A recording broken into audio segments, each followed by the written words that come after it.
Capítulo 7. A continuación, escucharán una narración de la historia de la vida y las persecuciones contra John Wycliffe.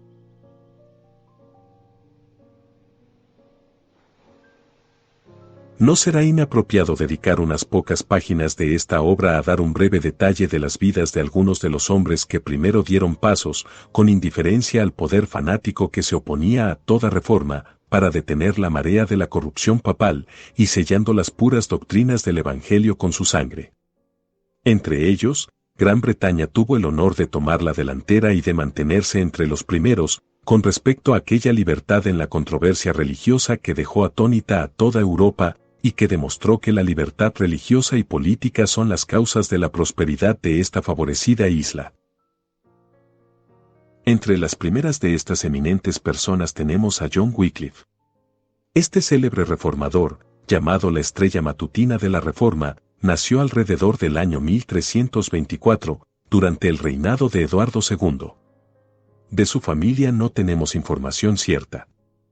Sus padres lo designaron para la iglesia y lo enviaron a Queen's College, en Oxford, que había sido fundado por Robert Eaglesfield, confesor de la reina Felipa. Pero al no ver las ventajas para el estudio que esperaba en aquel establecimiento nuevo, pasó al Merton College, que era entonces considerado como una de las instituciones más eruditas de Europa.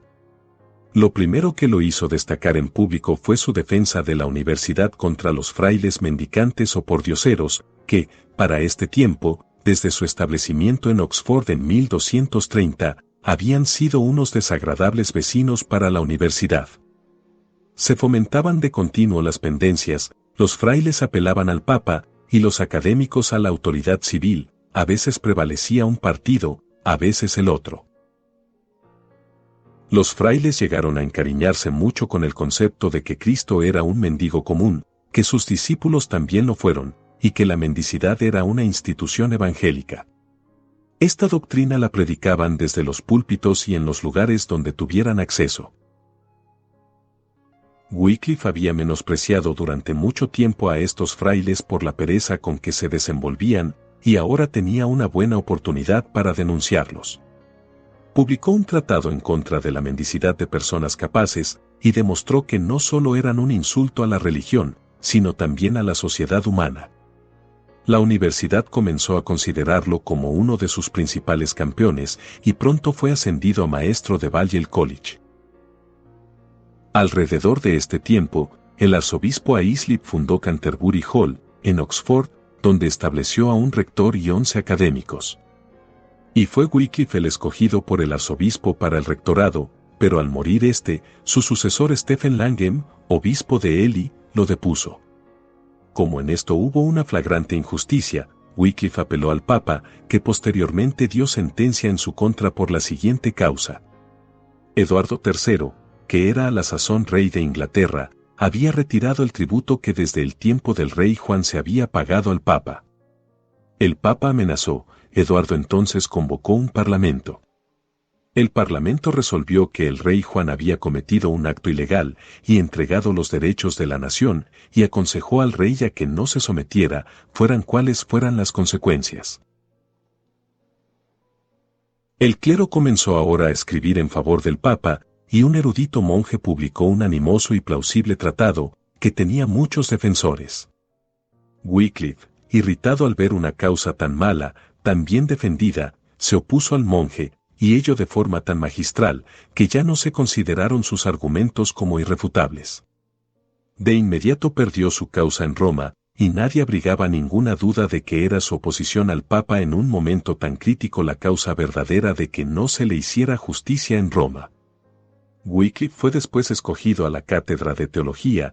Entonces quedó plenamente convencido de los errores de la Iglesia de Roma y de la vileza de sus agentes monásticos, y decidió denunciarlos. En conferencias públicas fustigaba sus vicios y se oponía a sus insensateces. Expuso una variedad de abusos cubiertos por las tinieblas de la superstición. Al principio comenzó a deshacer los prejuicios del vulgo, y siguió con lentos avances. Junto a las disquisiciones o análisis metafísicas de la época mezcló opiniones teológicas aparentemente novedosas. Las usurpaciones de la corte de Roma eran un tema favorito suyo. Acerca de estas se extendía con toda la agudeza de su argumento, unidas con su razonamiento lógico. Esto pronto hizo clamar al clero, que, por medio del arzobispo de Canterbury, le privaron de su cargo. Para este tiempo, la administración de Interior estaba a cargo del duque de Lancaster, bien conocido por el nombre de Juan de Gaunt. Este príncipe tenía unos conceptos religiosos muy libres y estaba enemistado con el clero. Habiendo llegado a ser muy gravosas las exacciones de la corte de Roma, decidió enviar al obispo de Bangor y a Wycliffe para que protestaran contra tales abusos, y se acordó que el Papa ya no podía disponer de ningunos beneficios pertenecientes a la Iglesia de Inglaterra.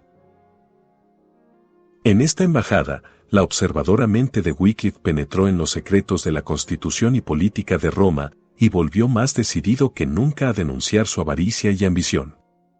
Habiendo recuperado su anterior situación, comenzó a denunciar al Papa en sus conferencias. Sus usurpaciones, su pretendida infalibilidad, su soberbia, su avaricia y su tiranía. Fue el primero en llamar anticristo al Papa. Del Papa pasaba a la pompa, el lujo y las tramas de los obispos, y los contrastaba con la sencillez de los primeros obispos. Sus supersticiones y engaños eran temas que presentaba con energía mental y con precisión lógica. Gracias al patronazgo del duque de Lancaster, Wycliffe recibió un buen puesto, pero tan pronto estuvo instalado en su parroquia que sus enemigos y los obispos comenzaron a hostigarle con renovado vigor. El duque de Lancaster fue su amigo durante esta persecución, y por medio de su presencia y la de Lord Percy, conde mariscal de Inglaterra, predominó de tal manera en el juicio que todo acabó de manera desordenada. Después de la muerte de Eduardo III le sucedió su nieto Ricardo II, con solo 11 años de edad. Al no conseguir el duque de Lancaster ser el único regente, como esperaba, comenzó su poder a declinar, y los enemigos de Wycliffe, aprovechándose de esta circunstancia, renovaron sus artículos de acusación en su contra.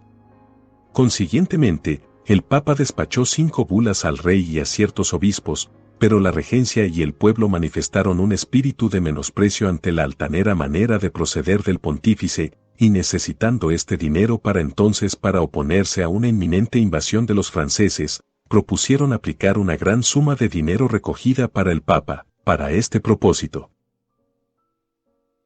Sin embargo, esta cuestión fue sometida a la decisión de Wycliffe.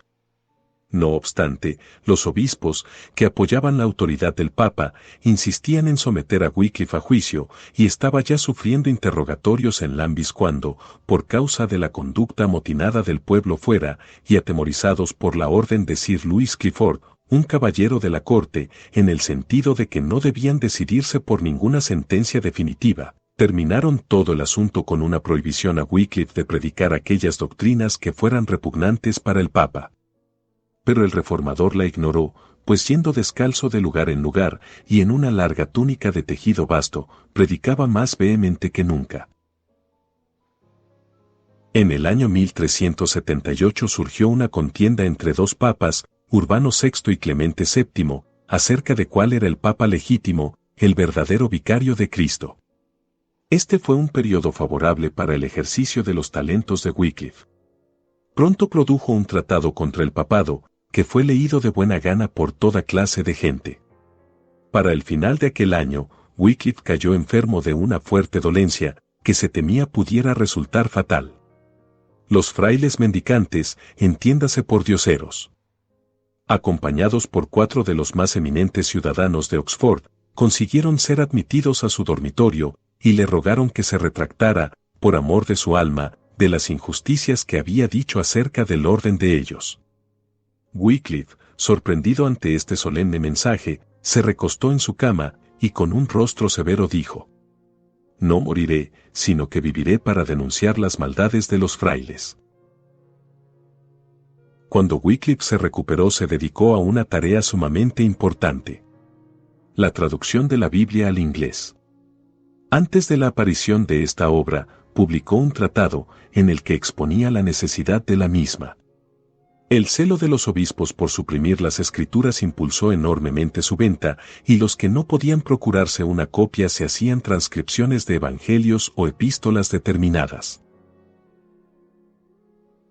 Posteriormente, cuando los lollardos, entre comillas, los seguidores de Wycliffe, fueron aumentando en número y se encendían las hogueras, se hizo costumbre atar al cuello del hereje condenado aquellos fragmentos de las escrituras que se encontraran en su posesión y que generalmente seguían su suerte.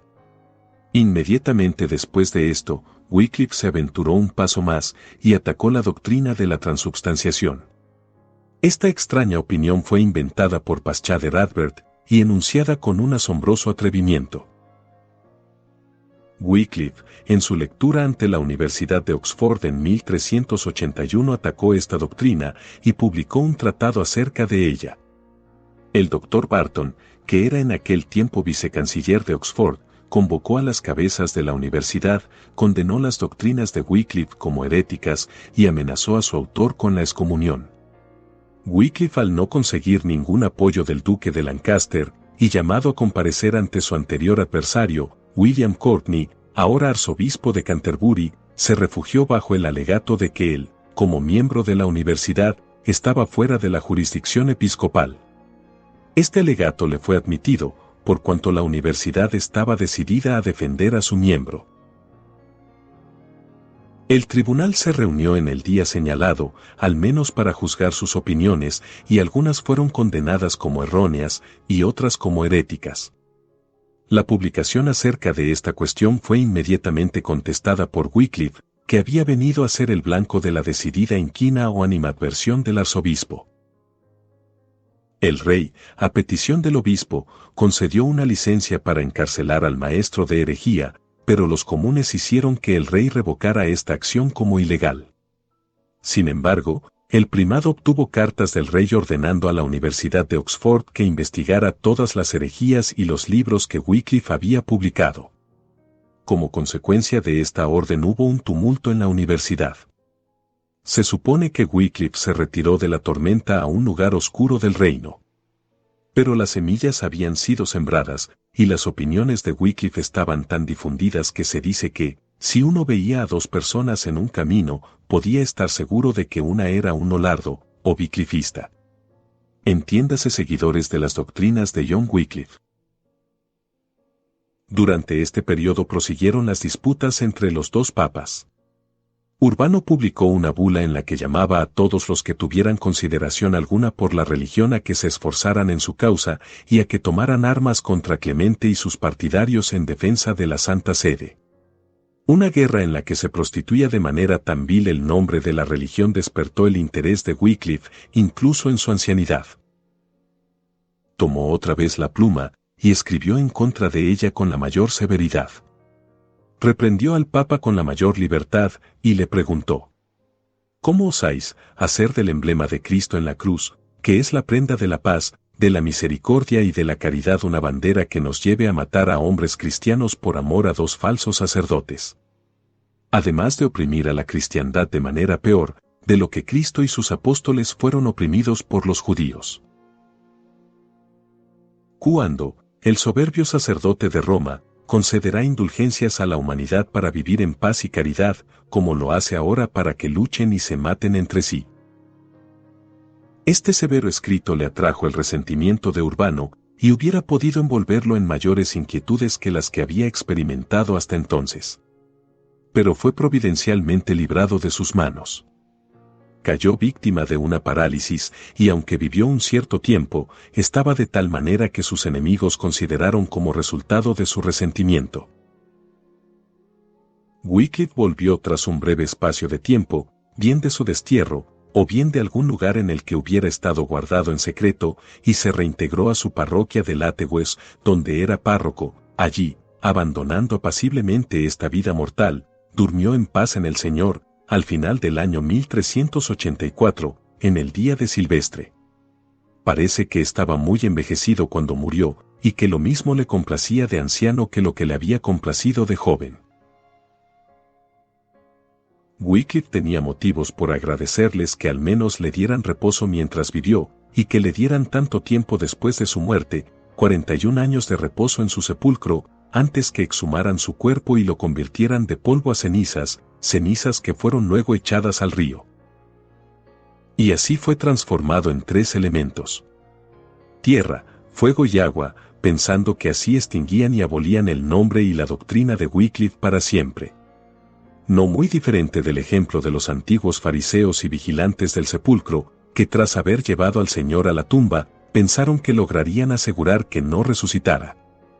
Pero estos y todos los demás han de saber que así como no hay consejo contra el Señor, tampoco puede suprimirse la verdad, sino que rebrotará y renacerá del polvo y de las cenizas, tal como sucedió en verdad con este hombre, porque aunque exhumaron su cuerpo, quemaron sus huesos y ahogaron sus cenizas, no pudieron sin embargo quemar la palabra de Dios y la verdad de su doctrina, ni el fruto y triunfo de la misma. Fin del capítulo 7.